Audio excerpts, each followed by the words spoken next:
8:38 on the Big 550 KTRS. Our good friend David Stokes from the Show Me Institute. Good morning, David Stokes. Good morning, McGraw.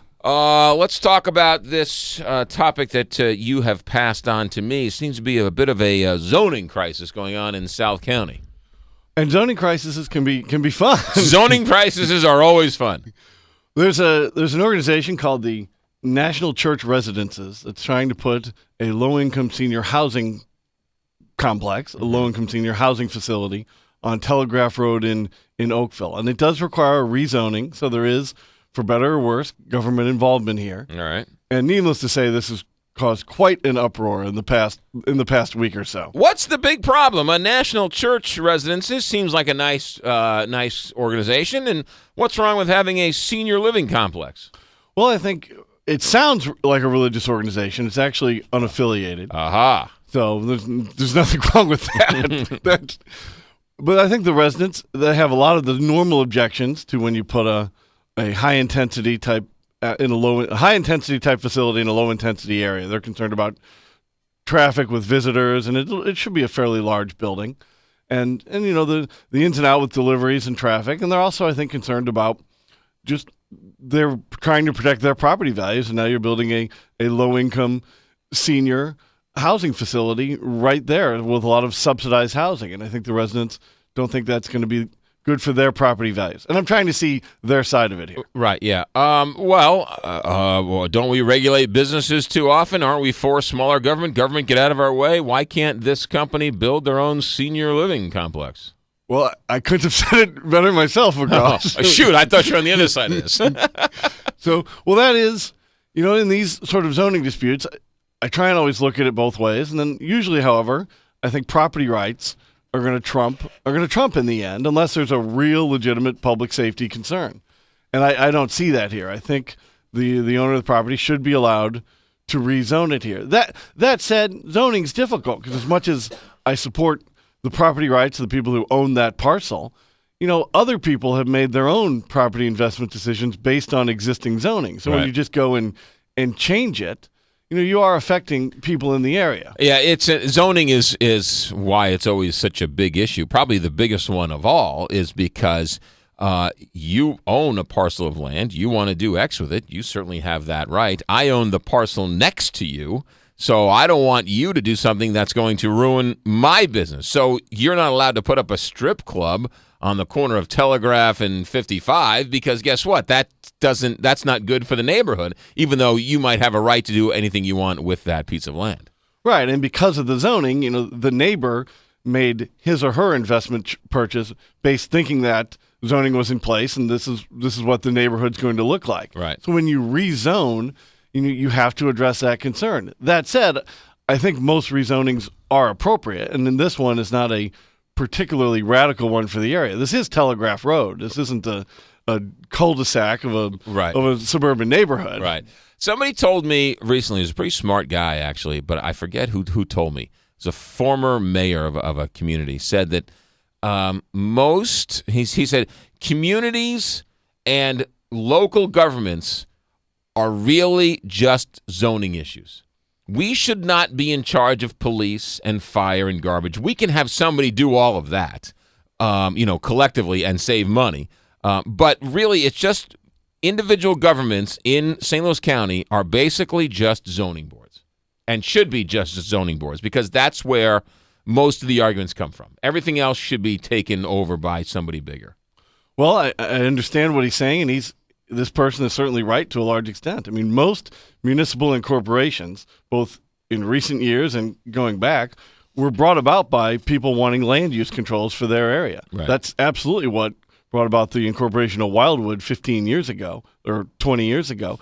Wildwood wanted control over the development within Wildwood and wanted to take it away from St. Louis County, who most of the residents thought were being overly generous towards the developers. And then Wildwood goes out and builds that big, giant TIF project out there. Well, the people, whether you support the strict rules on development or not, and I tend to generally not. Right. Wildwood's been pretty consistent with that, perhaps an exception for limiting growth out in their area. Now, Right. people would criticize that and say, it's all free to grow and expand until you move out there, and then you move out there and you Right. want it to stop. It's called last house syndrome. You want it to buy. Well, now you got to change it. I'm out here. Right. That's the classic St. Charles world, right? Well, everyone's moving out there. Hey, this is kind of nice out here. Why don't you stop building all these roads? Have people come out here. But what's interesting about zoning is that you can argue for smaller government and government get out of my way. And how dare you? Wait a minute. You want to put lights on a ballpark that's going to interfere with my residency? How dare you do that? So while you might scream and yell and rant and rave for smaller government, you want a big fat government to tell somebody down the street what they can and can't do. Well, you raise a great point, and that happens a lot. And lights in a ballpark, whether it be a high school facility or Right. like Gay Field in Clayton has had that issue, Right. Or a big ballpark like Wrigley Field, maybe. Right. I mean, it's huge, and one of the problems I have with zoning is I don't think it's as necessary as people think it is. Subdivision indentures and sort of local property ownership rules can take the place of zoning, and in many places pre-existed zoning. Like where I live in University City, it's not zoning that's going to control what happens in our neighborhood. It's the indentures that have been around for almost 100 years. I mean, zoning, sometimes people think you have to have it, but there are cities in America that don't have it, most famously Houston, and they work just fine. What do you mean? There's no zoning in Houston? There's no zoning in Houston. So you can put anything up anywhere you want, wherever you want? No, and that you can't, because they have indentures to the property codes throughout the city that prevent that from happening. It's an example of how people acting on their own, with their own private interests and private demands and private rules, make it work. You don't always need the government to get in and control these things. So I buy a parcel of land in Houston. It belongs to a larger subdivision, and within that subdivision, in perpetuity, I can do X, Y, and Z with it, but I can't do A, B, and C. Correct. And if you want to change that, you'd have to launch a difficult effort to change the indentures of that subdivision, which is exactly the same thing happened when we bought our house a little over a year ago in University City. Those strict subdivision indentures rule what we are going to do with our house. So, in other words, see, here's my problem with sort of non-zoning or indentured or whatever, or property rights. Here's my problem with it. I do everything I can. I mow my yard. I edge my grass. I clean the shutters. I paint the house.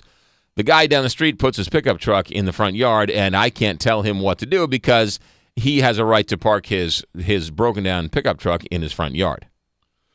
Well, there is a rule, and I don't know about pickup trucks in the front yard. Well, you know what I mean. I mean, they don't have to mow the yard, and the house can fall down, and that's all right because they have a right to that, but yet they're bringing down my property value. You could have property code requirements in the absence of zoning.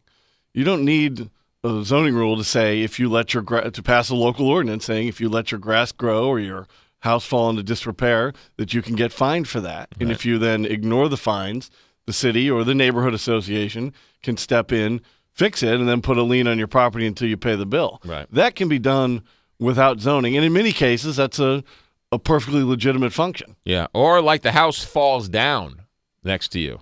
Well, then you talk about true public safety violations, and I would say in those cases the government absolutely has a right to step in when you get something really unsafe. And that's when the Shaw neighborhood got mad at me. Oh, I'm sorry. I thought we were talking abstractly. We were talking about my own personal situation. David Stokes, when can we read you? When can we see you? You can see everything Show Me Institute puts out at showmeinstitute.org, and you can follow me on Twitter at David C. Stokes. David Stokes, have a good day. Thank you, McGraw.